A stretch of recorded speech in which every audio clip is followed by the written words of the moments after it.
চন্দননগরে যাবো, ভেতরটা অসাধারণ করছে, খুব সুন্দর লাগছে দেখতে। ভেতরে গেলে আপনি একটু অন্য জগতে হারিয়ে যাবেন, অসাধারণ।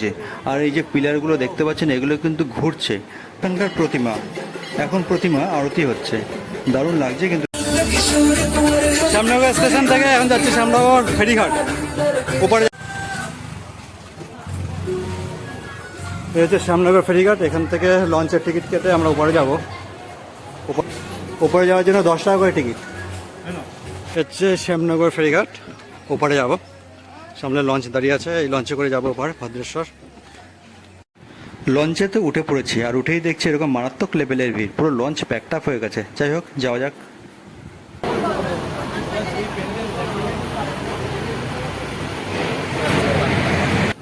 চলে এসেছি গঙ্গা পার হয়ে ওপারে ভদ্রেশ্বরে। শ্যামনগর থেকে ঘাট পার হয়ে আমরা চলে এসেছি টোটো ধরতে। এখান থেকে যাব হচ্ছে কালীতলা মোড়। কালীতলা মোড় থেকে আমরা হাঁটা শুরু করবো। আর এরকম টোটোতে 20 টাকা করে ভাড়া নিচ্ছে। চলে এসেছি জিটি রোড। এই জিটি রোডে আমরা প্রথম ঠাকুর দর্শন করতে যাচ্ছি। এই যে হচ্ছে প্যান্ডেল, প্যান্ডেলের ভেতরে ঢুকছি। প্যান্ডেলের ভেতরে চলে এসেছি। এই হচ্ছে বারাসাত গেটের পুজো, বারাসাত গেটের ঠাকুর। ঠাকুর হাইট কিন্তু বিশাল বড়, দেখতে অসাধারণ করছে, দারুণ লাগছে ঠাকুরটা ভেতর থেকে দেখতে।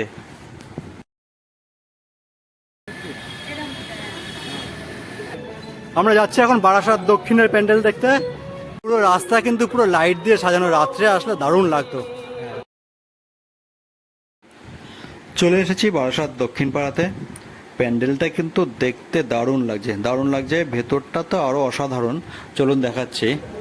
এই হচ্ছে ভেতরটা, অসাধারণ করেছে পুরো, ওপর থেকে শুরু করে পুরো ভেতরের ডেকোরেশন দারুণ দারুণ লাগছে। পুরো রং বেরঙের এরকম কাপড় দিয়ে তৈরি করেছে। আর এখানকার প্রতিমাও খুব সুন্দর করেছে। এই হচ্ছে বারাসাত দক্ষিণ পাড়ার প্রতিমা, দারুণ লাগছে, দারুণ লাগছে।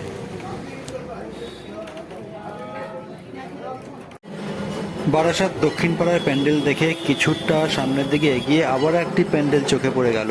প্যান্ডেলটি কিন্তু একদম জিটোর রাস্তার ওপরেই করেছে। ভেতরে ঢুকে দেখি কীরকম লাগছে। ভেতরটা কিন্তু প্যান্ডেলের বাইরে যা না করেছে তার থেকে ভেতরটা দারুণ লাগছে। ভেতরটা খুবই সুন্দর ডেকোরেশন করছে এবং ঠাকুরও এখানকার খুব সুন্দর করেছে।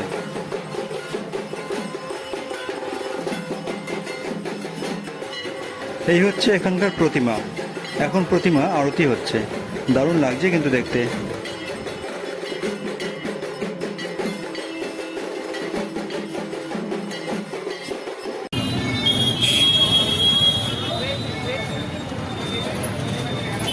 এই জিটোর চৌমাথা আসলাম। চৌমাথা থেকে আমরা এখন ফার্স্টে যাবো বাঁদিকে। বাঁদিকে কিছু প্যান্ডেল হয়েছে সেগুলো দেখে তারপরে আবার ঘুরে আসবো, এসে চলে যাবো ডান দিকে রানিমা দেখতে। চৌমাথা থেকে আমরা বাঁদিকে চলে আসলাম, মানে যে রাস্তাটা মানকুণ্ডুর দিকে যাচ্ছে। সেখানে প্রথম পুজো পড়ে গেল হচ্ছে সার্কাস মাঠের পুজো। এই হচ্ছে সার্কাস মাঠের পুজো। পুজোর প্যান্ডেলটা দারুণ দারুণ করেছে, দেখতেই পাচ্ছেন। আমরা এখন আস্তে আস্তে প্যান্ডেলের ভেতরে ঢুকবো, একদম প্যান্ডেলটা সম্পূর্ণ আপনাদেরকে দেখাবো, দেখুন।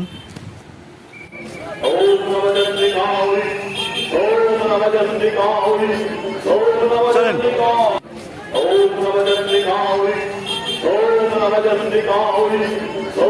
চলেন।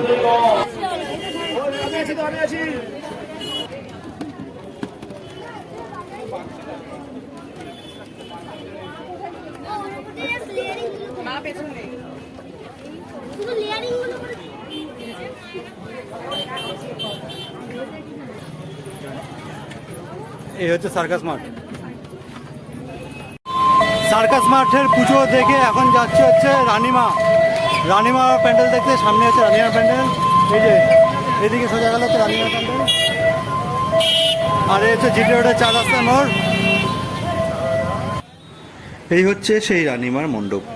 এই মণ্ডপে কিন্তু সেরকম কোনো জাঁকজমক থাকে না, তবে এই মূর্তি কিন্তু এখানে খুব নামকরা।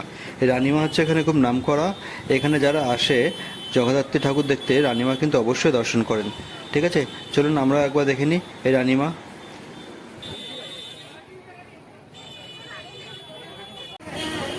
এই জ্যোতিমোড় থেকে আমরা সেখান থেকে চা খেলাম, চা খেয়ে এখন আমরা যাবো হচ্ছে রানীমা দেখে এসে আমরা চলে এসেছি অম্বিকাতে। ঠিক আছে, এখন অম্বিকার প্যান্ডেলটা কভার করবো, চলে যাওয়া যাক। এখন আমরা জ্যোতি মোড় থেকে চলে এসেছি অম্বিকার প্যান্ডেল দেখতে। এই হচ্ছে অম্বিকার প্যান্ডেল। এবছর এদেরকার থিম হচ্ছে সবুজের আর্তনাদ।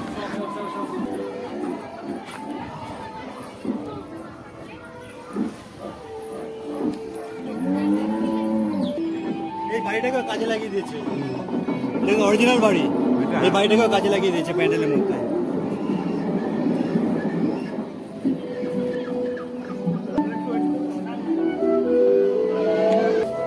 এবারে যাবো প্যান্ডেলের ভেতরে। ভেতরে এরকম একটি গাছ করেছে যার সবুজ হারিয়ে যাচ্ছে, পুরো শুকিয়ে যাচ্ছে গাছটা, সেটা দেখাচ্ছে এখানে।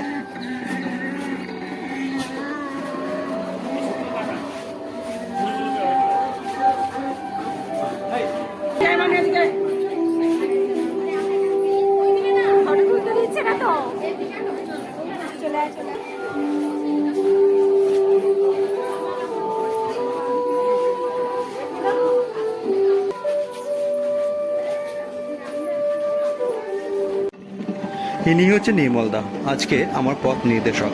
এই চন্দননগর এলাকাটা ওনার পুরো নখদর্পণে আছে।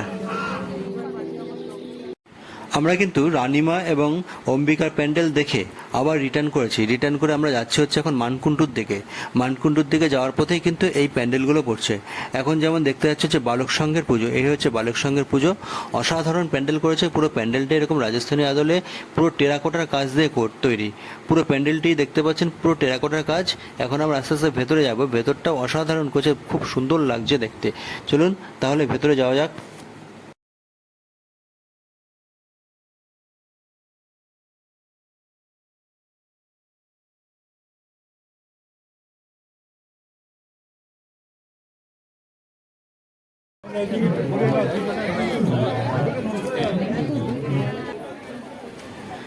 বালক সংঘের পুজো দেখে আবার সামনের দিকে কিছুটা এগিয়ে আসবেন মানকুণ্ডুর দিকে, আপনারা দেখতে পাবেন আরও একটি পুজো মণ্ডপ। এই হচ্ছে আরও একটি পুজো মণ্ডপ, নিয়োগী বাগানের পুজো মণ্ডপ। এবছর এদের থিম হচ্ছে দর্পণে দৃষ্টি। এই প্যান্ডেলটি খুব অসাধারণ করেছে, দেখতে বেশ দারুণ লাগছে। তবে এই প্যান্ডেলটি রাত্রে আসলে খুব আরও ভালো দেখা যেত, কারণ পুরো প্যান্ডেলটি হচ্ছে লাইটিংয়ের উপর বেস করেই করা হয়েছে। তাও চলুন আমরা আস্তে আস্তে এখন ভেতরে যাব। ভেতরে গিয়ে প্রতিমা দর্শন করব এবং আপনাদেরকেও দেখাবো। চলুন যাওয়া যাক।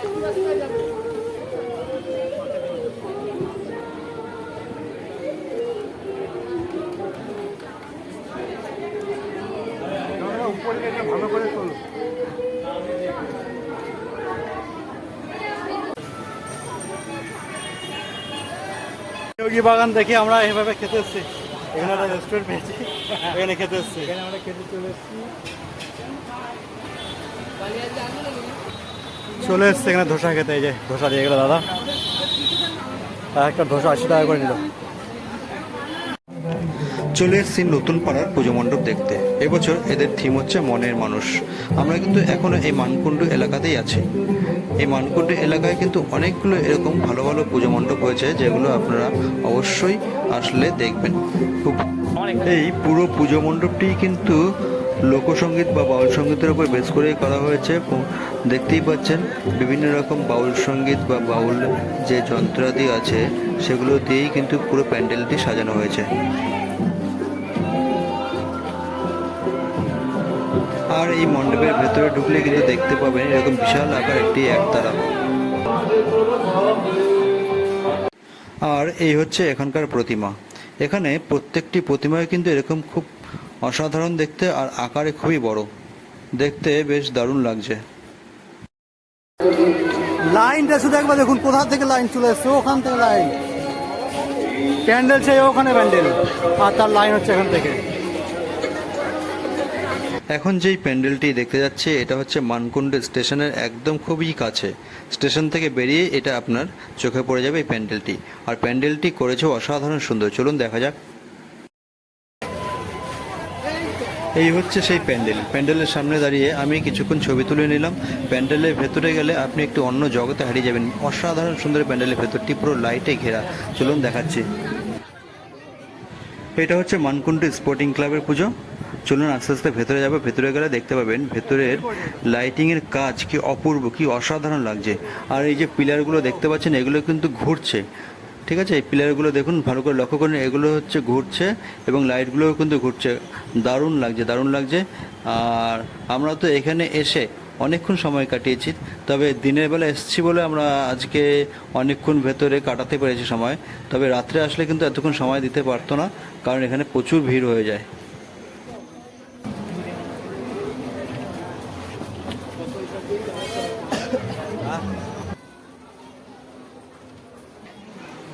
এবার অনেকক্ষণ ভেতরে সময় কাটানো হয়ে গেল। এবার এখানকার প্রতিমা দর্শন করে আমরা আস্তে আস্তে বেরিয়ে যাব। এই হচ্ছে এখানকার প্রতিমা। এবার আমরা আস্তে আস্তে বাইরে বেরিয়ে যাব। মানকুণ্ডুতে আমাদের ঠাকুর দেখা মোটামুটি কমপ্লিট। এখন আমরা এখান থেকে ট্রেনে করে যাব চন্দননগর, মাত্র একটা বেশ স্টেশন। সুন্দর কিন্তু চন্দননগর। আর এই হচ্ছে চন্দননগর স্টেশনের বাইরেটা, খুবই সুন্দর। এখন এখান থেকে আমরা হাঁটতে হাঁটতে চন্দননগর এলাকার যে কটা ভালো ভালো ঠাকুর আছে সেগুলো দেখব। চলুন তাহলে দেখা যাক। এটা হচ্ছে চন্দননগর স্টেশনের একদম কাছে। চন্দননগর স্টেশন থেকে বেরিয়েই আপনি ডান দিকে এই প্যান্ডেলটি পাবেন।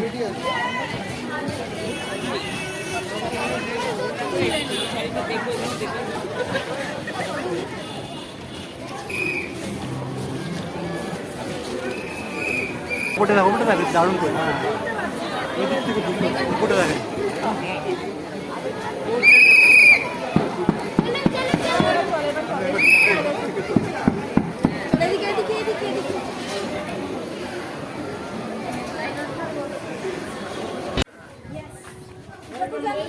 চন্দননগরের স্টেশনের কাছে প্যান্ডেলটি দেখে সামনে দিকে কিছুটা এগিয়ে গেলাম।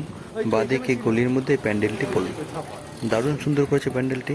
প্যান্ডেলের ভেতরে পুরো এরকম আদিম মানুষের যে মূর্তি সেগুলো দিয়ে পুরো ডেকোরেশন করা আছে, দেখতে দারুণ লাগছে। চলো একটু দেখা যাক। আমরা ঠাকুর দেখা শুরু করেছিলাম সেই 1টার সময়, তখন থেকে হাঁটছি। এখন বাজে প্রায় 4:30। আস্তে আস্তে অন্ধকার হয়ে এসছে, লাইট জ্বলতে শুরু করে দিয়েছে।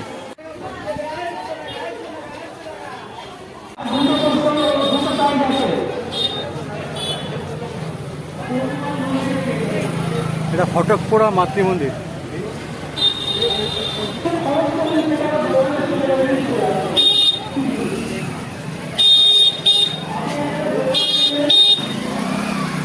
বিশাল বড় মূর্তি।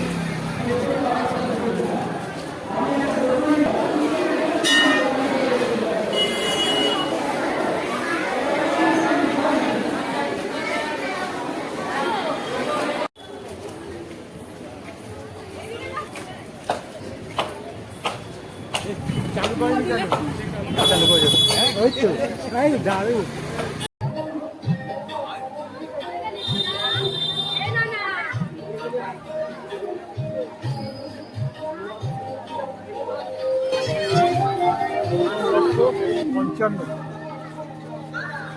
দোকানে দাঁড়িয়ে আছে।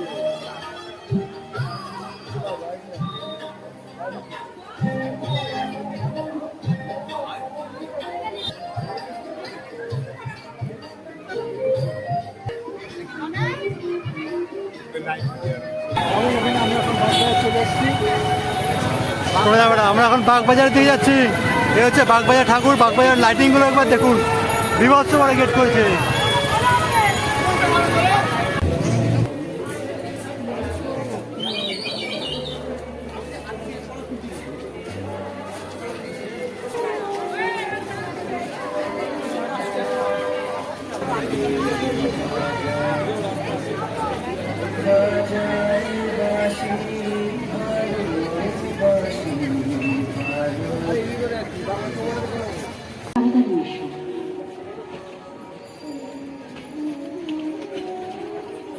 এক পলকে হারিয়ে গেল জীবনের সোনালী নদীর মায়া জালে আসতে কৃষ্ণে বাদ।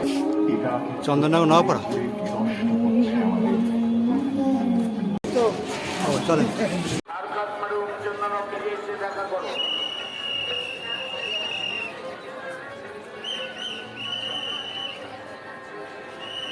এই প্যান্ডেলের ভিতরে একজন সিলিকনে তৈরি বৃদ্ধা মহিলাকে বানিয়েছেন। দেখে আপনি বুঝতেই পারবেন না ইনি আসল না নকল। খুব সুন্দর লাগছে, কিন্তু একদম অরিজিনাল লাগছে।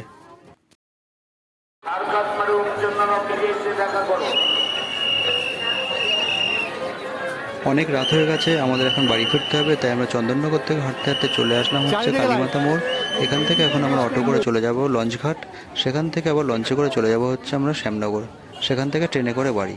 তাহলে আজকের মতো ভিডিও এখানেই শেষ করছি, আবার আসবো অন্য একটি ভিডিও নিয়ে।